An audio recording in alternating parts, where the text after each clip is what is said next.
Hello and welcome to Sudarshan studio. आप सबका स्वागत है हमारे छोटे से स्टूडियो पे। आज का जो गीता के ऊपर जो दूसरा प्रश्न है, आप देख सकते हैं अपने स्क्रीन पर। बट प्रश्न पढ़ने से या सुनने से पहले इम्पोर्टेंट ये है कि प्रश्न का मतलब क्या इतना ज़रूरी है कि उसका जवाब जानना है? नहीं। प्रश्न अच्छा या बुरा नहीं होता, सवाल कभी भी अच्छे बुरे नहीं होते।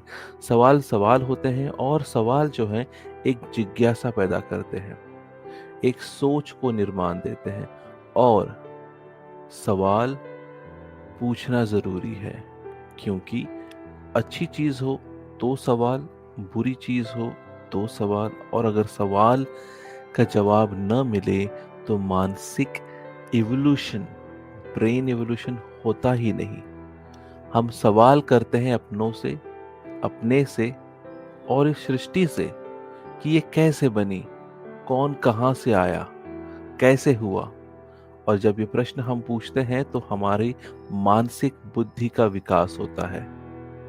इसी तरीके से आज के जो सीरीज है, दूसरा प्रश्न गीता या भगवत गीता के ऊपर दूसरा सवाल। गीता अध्याय में लिखा है कि युद्ध प्रारंभ होने से ठीक पूर्व अर्जुन, कृष्ण, भीम आदि ने अपने अपने शंख बजाकर युद्ध की घोषणा की। उनके द्वारा किए गए ये भयंकर शंखनादों से धृतराष्ट्र के पुत्र यानी कौरव के हृदय जो हैं फट गए, विदर्न हो गए, यानी यहाँ पे फट गए या टूट गए हैं। तो इतना शंखनाद हुआ था कि कौरवों कौरवों के जो हृदय है ये टूट गए थे, यानी उनको बहुत हानि हुई थी। ठीक है। अब प्रश्न ये होता है यहाँ पे कि कौरवों ने युद्ध के प्रारंभ में बाजे और शंख नहीं बजाए होंगे?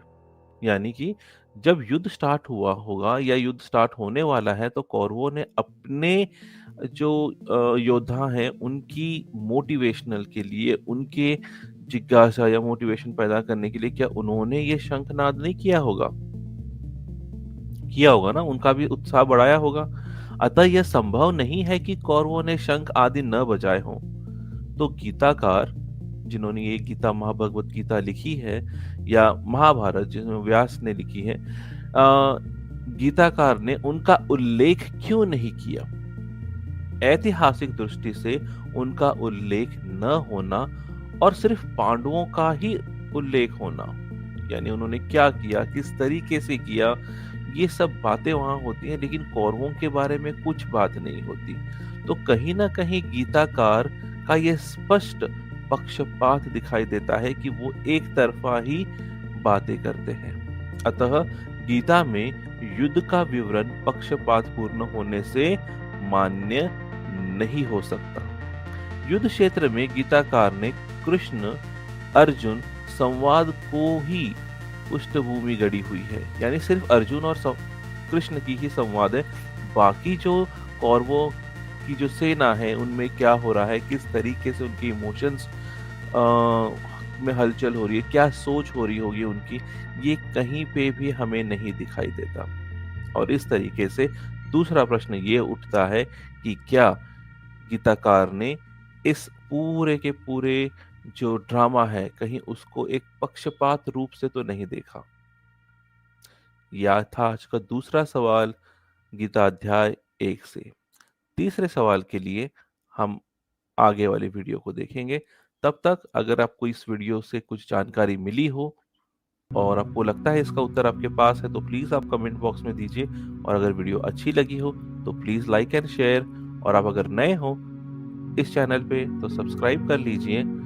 आगे ऐसे कई सवाल आएंगे जहाँ पे आपको और मुझे जवाबों की तलाश होगी। Till then, take a good care of you and your family and have a great time. Life छोटी है बट जीना फुल ऑन है।